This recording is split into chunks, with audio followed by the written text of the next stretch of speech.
Bulletstorm was a first-person shooter game released in February of 2011 for the last-gen consoles, and despite receiving some pretty positive reviews from critics, the game ultimately never really reached the level of success it deserved.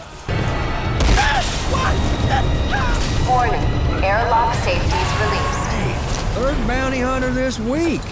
However, in April of 2017, the game was finally re-released and remastered for the current-gen consoles, but once again, the game still never received the love it deserved and has gone pretty forgotten about ever since.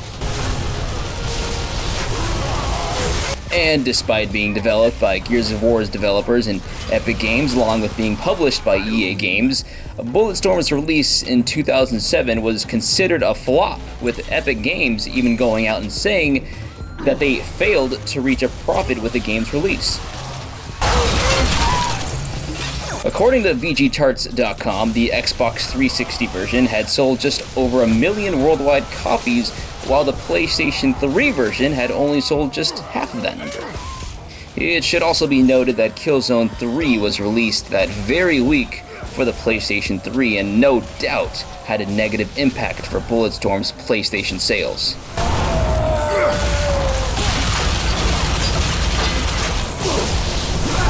Regardless, the game did not pan out financially as planned, and while we were able to get a remastered version of the game in 2017, the chances of a sequel being made for this game are slim to none. Down like a lead zeppelin. But let's brush that aside for now and take a look at why I think Bulletstorm, or Bulletstorm Full Clip Edition in particular, is a great installment to the forgotten favorite series.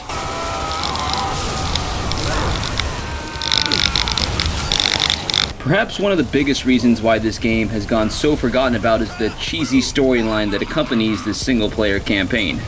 It's that generic story where the main protagonist, in Grayson Hunt, discovers how crooked the team he used to work for was and how Hunt now seeks to extract revenge.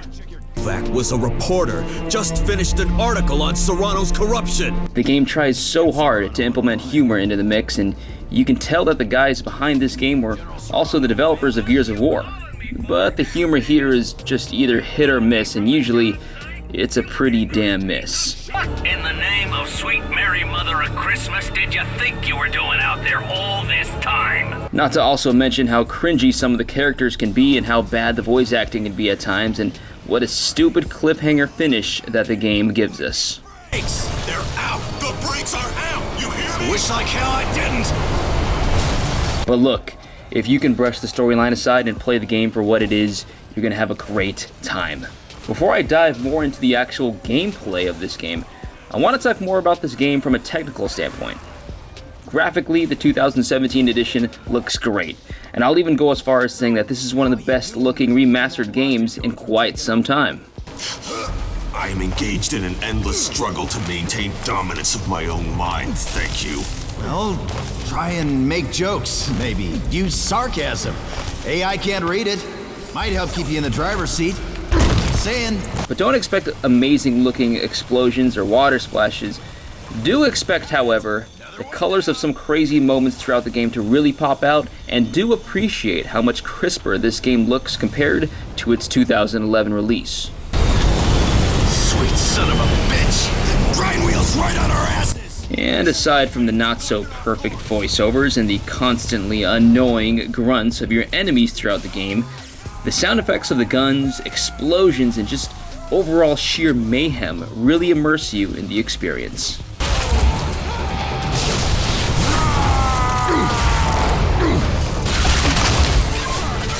Okay, now we can talk more about the meat of the game, the actual gameplay itself.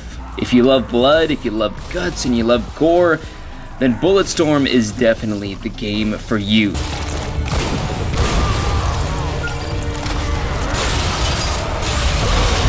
There are a ton of ways to kill your enemies, but the funnest part of it all is having the use of a leash, which allows you to toss around opponents and slow them down in mid-air, and using the environment to your advantage.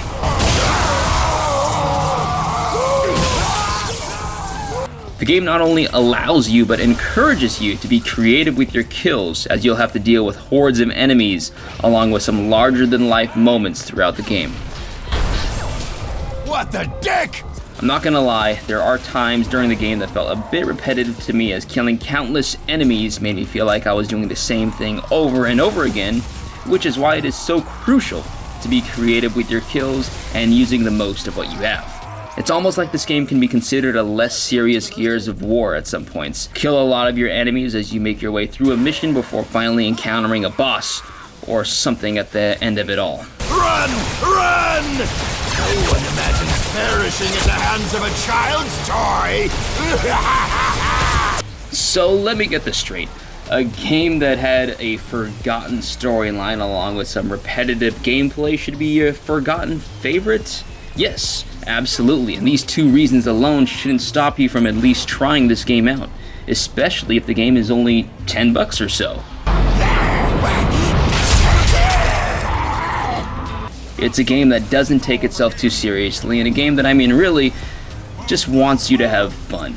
I think we get so caught up this day and age in our storylines and our multiplayer modes that games like Bulletstorm just get tossed to the side. Whether it's playing the original version or the remastered version, give this game a chance. Is it the greatest game ever? Absolutely not, but it's one that I can almost guarantee that you'll enjoy.